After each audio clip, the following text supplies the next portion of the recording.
Today, we're back on two wheels, and we're talking electric motorcycles.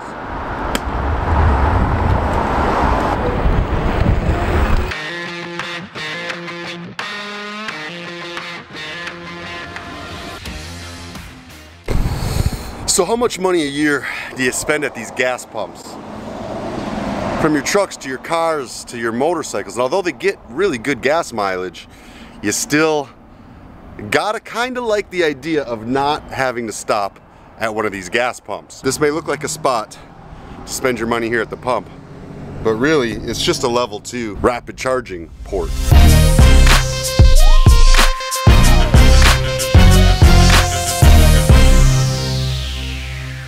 Alright y'all, so I had a shoulder surgery and it left me off motorcycles for about 10 weeks, but today I'm back on and we're going to talk electric. What are my opinions on it? What do I think? Is it the future? It's a company called Zero. You heard it right, Z-E-R-O. This is the DSR, and these bad boys are crafted, as they say it, right in California. So it's a US, American-made product. This particular model is more of a dual sport type of motorcycle. It actually, you can see the racks back there, it actually has like hard cases like you'd see on a lot of the BMWs or Africa Twins or other dual sport motorcycles. Basically for traveling around the country, lots of luggage, all aluminum. I just wanted to drive it without the luggage so I could just get a sense of this bike without the luggage first. So the question remains, is electric the way to go? Is it the future? Are we gonna like it?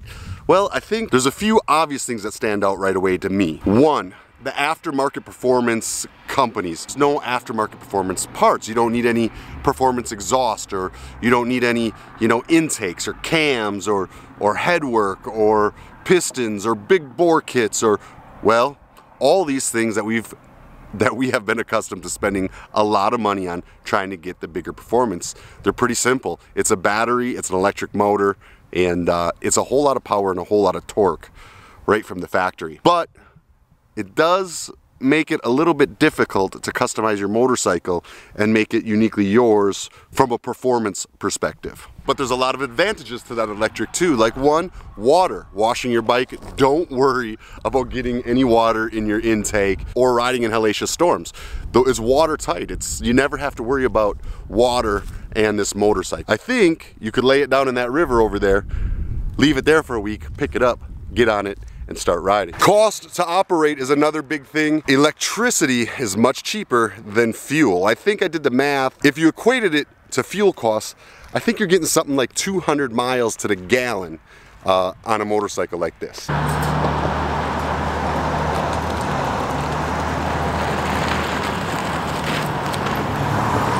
Now the question is, how long does it take to charge, and how many miles are you going to get out of each charge? That, my friends, is the biggest challenge in the electric motorcycle industry right now. So there's two different types of charging systems for these motorcycles. You can charge it with 110, or you can do the level 2 rapid charging. But how many of those are there around, and are you going to be able to find them?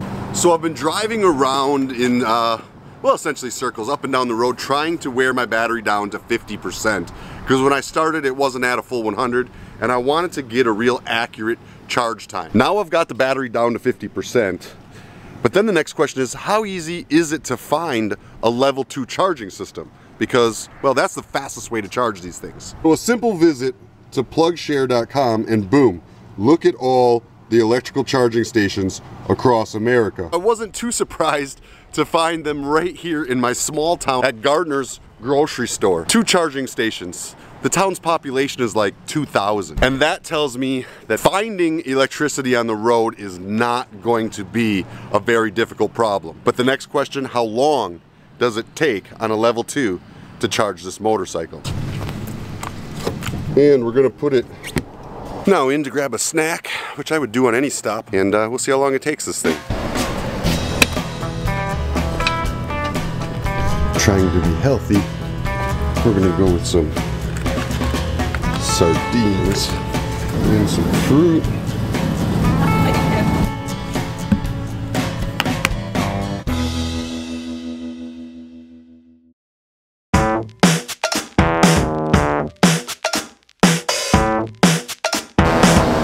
I'm really not a huge sardine fan. That's why I saved the apple for last.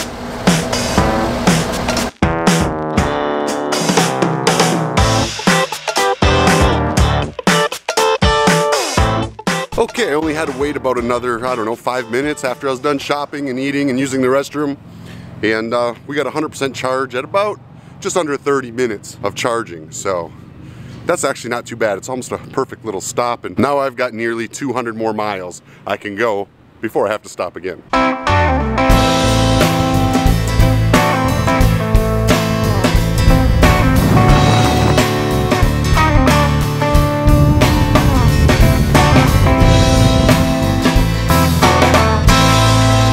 So there you have it, back home. After about 50 miles on the bike, not bad for my first day back on two wheels after this arm surgery. The question is future or fad electric motorcycles? I definitely think it's the future, although there are some major hurdles that the electric industry is going to be fighting. Number one is the oil industry. Another whole industry that's going to be cut down is the mechanic industry. When it comes to electric, there's just not a lot of parts to go wrong. There's not a lot of need for fixing and maintenance. So the mechanics of the world probably not real excited about the electric movement. And understandably so. If that's your career, you want to protect your career. Typically, if you choose that for a career, you're passionate about building combustion, gas, and fire, and brimstone, and bruh.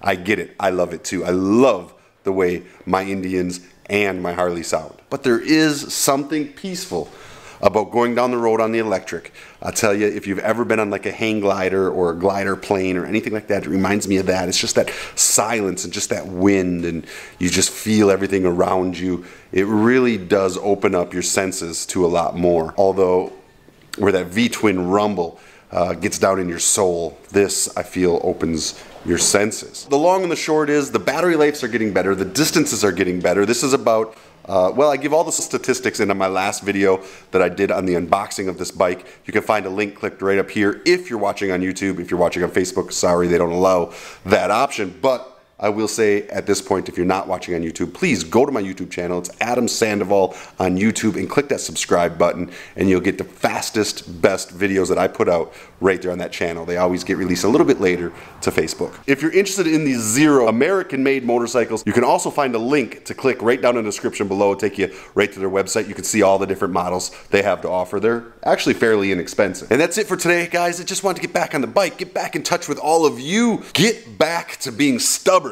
out there on two wheels. Until the next video, all of you stubborn Americans and stubborn Canucks and stubborn Aussies and all you stubborn out there in Africa, remember, no matter what's thrown at you, you stay stubborn, you stay focused, and you get to where you want to be. For me, it was getting back on two wheels, and today we did just that. I'll talk to you all in the next video. We'll see you later.